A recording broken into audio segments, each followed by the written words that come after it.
In an effort to recover from that debate disaster, we saw the White House release this 33-second video I'm about to play. God knows how many takes it took. There's around 9 jump cuts just in this 33 seconds. Democracy is the essence of who we are. We're the most unique nation in the world in that we're not united based on race, ethnicity, geography. We're based on idea. We hold these truths to be self-evident, that all women and men are created equal. It's in our Declaration of Independence, in our Constitution. They're the two things that are the guardrails to make sure democracy is able to be sustained. It's all about being able to show up and vote, be able to have an opportunity to get a fair deal, get an even chance. It all rests upon our Constitution, and democracy is the vehicle and the method that holds that together. Josh, does that fill you with confidence? I mean, so I actually have not seen that video. That's my first time seeing it. I mean, the man looks like he's about to keel over and die. And I don't say that with any kind of joy. I mean, this is the commander-in-chief of the United States military. This is the guy whose finger is on the nuclear football. This is the guy who ostensibly is preventing Xi Jinping from going into Taiwan and just seizing Taiwan's semiconductor manufacturing company. And this is the guy who ostensibly is going to prevent Vladimir Putin from going further into Europe and Iran from going further into Israel and the Middle East. And that's what he looks like, and that's what he talks like. I mean, it's just absolutely appalling. You know, when I was watching that debate last Thursday evening, Reed, I couldn't get that thought about Xi Jinping and China out of my mind. All I was thinking about was that surely in real time, somewhere in Beijing, people very high up in the Chinese Communist Party Politburo are having these conversations about let's seize Taiwan like now, or at least let's do it before November. Because when you have someone who literally looks like that, who exudes just such obvious senescence and physical and mental decline, what message does that send to everyone around the world? I mean, to say nothing of the American people who are suffering a grave crisis of morale as it is, but really the message to everyone around the world, foes, friends, allies, enemies, everyone, it's just awful. It's so sad. It is, and I heard some commentary from very astute people who've served under multiple presidents about just how vulnerable the US is right now, because its enemies are looking on and they know they've got a short window of opportunity to do what they want to do under this weak, incoherent, lost Biden administration. And that just puts the country, and I think the world, at greater risk from the likes of China, Iran, North Korea, Russia, whoever our enemies are at the moment.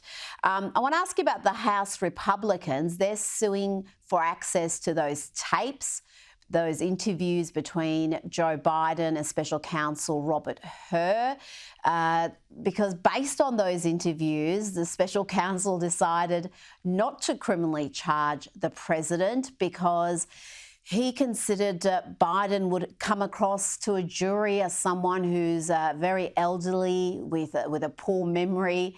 Essentially, he determined the president was not fit for trial. We know from Hur's report that Biden could not remember when he was vice president, along with a bunch of other important dates and events. Josh, what could these tapes, which the White House has blocked the release of, what could these tapes reveal about the president's cognitive decline? Well, first of all, Rita, where is Robert Hur's apology? I mean, he issued this report, this 343-page report, if memory serves. It was immediately just utterly excoriated. I mean, Joe Biden gets up there on national television that very evening, and he's palpably angry. Everyone in Democratic Party politics is angry. Everyone said that Robert Hur was a far-right MAGA plant deep in the bowels of the Department of Justice, that he was a Trump plant. I mean, they had all of these silly and juvenile insults for him. They said it was a hit job from a former Rehnquist law clerk. He clerked for a Supreme Court justice who's very conservative. And they had all these wild theories. Robert Hur deserves an apology because everything that he said was just revealed to the entire world to be emphatically correct, that Joe Biden obviously is not all there physically or mentally. And, you know, you can draw your own conclusions about whether he's fit to stand trial, but certainly Robert Hur's conclusions were definitely justifiable, at least in light of that. But what they're trying to do right now in the U.S. House, Mike Johnson is filing this lawsuit to get this tape because they've released the transcript, Rhea, but they refuse to give up the actual tape itself. And you might actually ask what the difference is. Well, the difference is kind of what we were just saying, actually, which is if this guy is getting up there and he's just stuttering and he's taking long, awkward pauses there. Again, this becomes a national security imperative when you have the commander in chief who is just not there.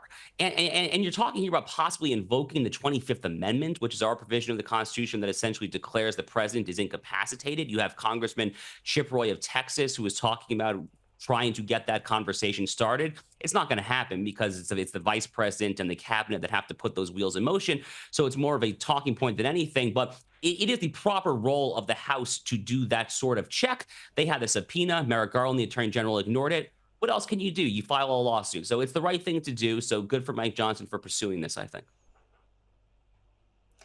Oh, yes. And that's just a world of difference between reading a transcript and actually hearing the backwards and forwards between the president and her. So, yeah, those tapes need to be released. Finally, Josh, before you go, this story is delicious. And thank you to CNN for revealing the details of this debate watch party that was held in Los Angeles. It was attended by the likes of Governor Whitmer and Kamala's husband and a bunch of Hollywood types. And now just picture this scene, Josh. Just a few answers into the debate, Rob Reiner was screaming about losing and Jane Fonda had tears in her eyes. How are the celebrity class dealing with the rest of the nation finding out what the media have known for some time, whether they've been honest about revealing it or not, that the president's cognitive decline is dramatic and real? Yeah, Rita, I think this past Friday, the day after the debate, was my single favorite news cycle here in the US, probably in years, because the entire news cycle was just A-list actors, celebrities, Democratic donors, billionaire hedge funders, and obviously all the liberal columnists and pundits and editorial board. They were just having this big public meltdown before our eyes. It was absolutely glorious. I mean, one of my favorite things about the English language, which Americans and Aussies obviously both share, is that we borrow nice loan words from other languages. And of course, there's the German loan word Schadenfreude, which means that you have joy at the suffering of others. And I have to say that my Schadenfreude over the past week, frankly, has been utterly through the roof, Rita. I'm positively euphoric watching things like this.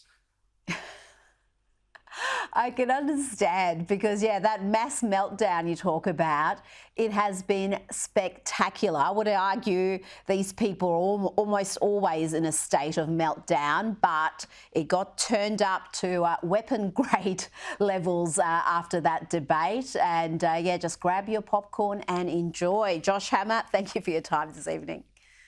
Thanks so much.